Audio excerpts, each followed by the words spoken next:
अब हम बात करते हैं वलन के प्रकार की, कि वलन कितने प्रकार के होते हैं। वलन के प्रकार, ठीक है। वलन के प्रकार में सबसे पहला हमारा प्रकार है सममित वलन।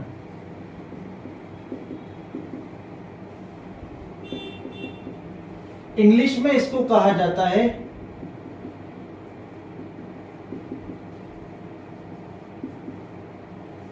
सिमेट्रिकल फोल्ड, ठीक है।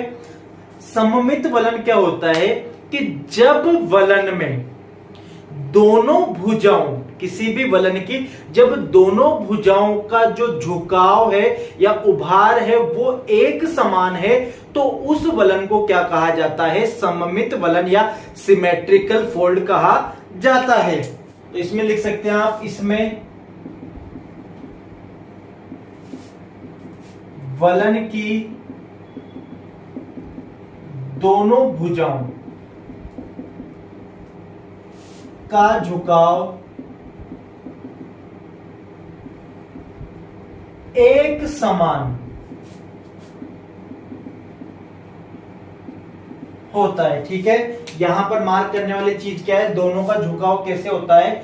एक समान होता है। चित्र के द्वारा समझें तो मान लीजिए कोई वलन है, इसकी ये जो दोनों भुजाएं हैं, इनका जो ये झुकाव है ये क्या होता है? एक समान।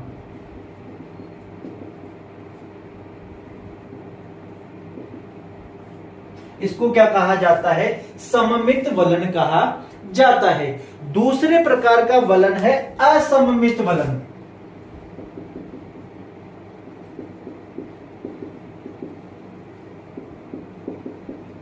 इंग्लिश में इसको कहा जाता है एसिमेट्रिकल।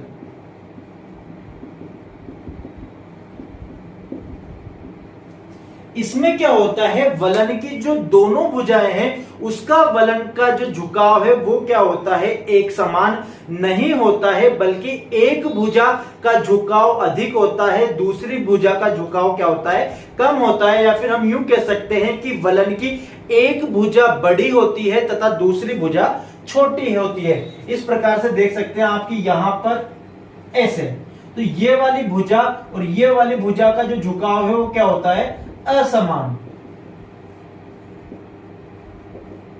तो इसको क्या कहा जाता है? असममित वलन कहा जाता है। तो इसमें लिख लीजिए आप, इसमें वलन की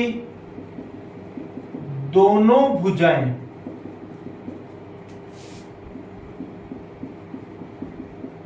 असमान होती हैं, अर्थात एक भुजा का झुकाव साधारण तथा दूसरी भुजा का झुकाव अधिक होता है। तो इस प्रकार के वलन को क्या कहा जाता है? असममित वलन कहा जाता है। इसके पश्चात तीसरे प्रकार का हमारा वलन है एक दिग्नत वलन।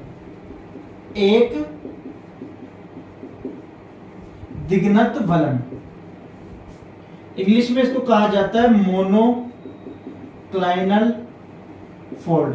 एक चीज ध्यान दीजिएगा, ये इंग्लिश टर्म्स भी आपको याद रखना जरूरी है। कई बार आपके हिंदी में नाम ना आकर इंग्लिश में नाम आ जाते हैं कि मोनोक्लाइनल वलन कौन सा है, या फिर एसिमेट्रिकल वलन कौन सा है, सिमेट्रिकल वलन कौन सा है। तो ये चीज ध्यान दीजिएगा, एक दिग्नत वलन को क्या कहा जाता है? इंग्लिश में मोनोक्लाइनल वलन कहा जाता है। तो एक दिग्नत वलन क्या होता है कि इसमें वलन की एक भुजा का झुकाव या उभार तो साधारण होता है, जबकि दूसरी भुजा बिल्कुल समकोण पर होती है।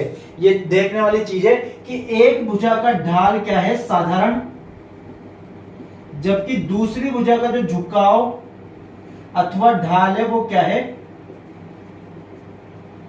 समकोण पर, या फिर हम यूं कह सकते हैं बिल्कुल खड़ा हुआ होता है, तो उसे क्या कहा जाता है? एक दिग्नत वलन कहा जाता है। इसमें वलन की एक भुजा का ढाल साधारण तथा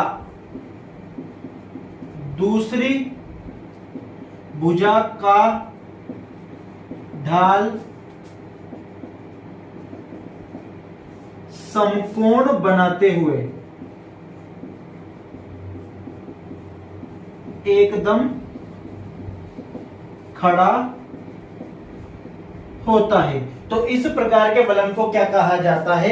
एक दिग्नत वलन कहा जाता है।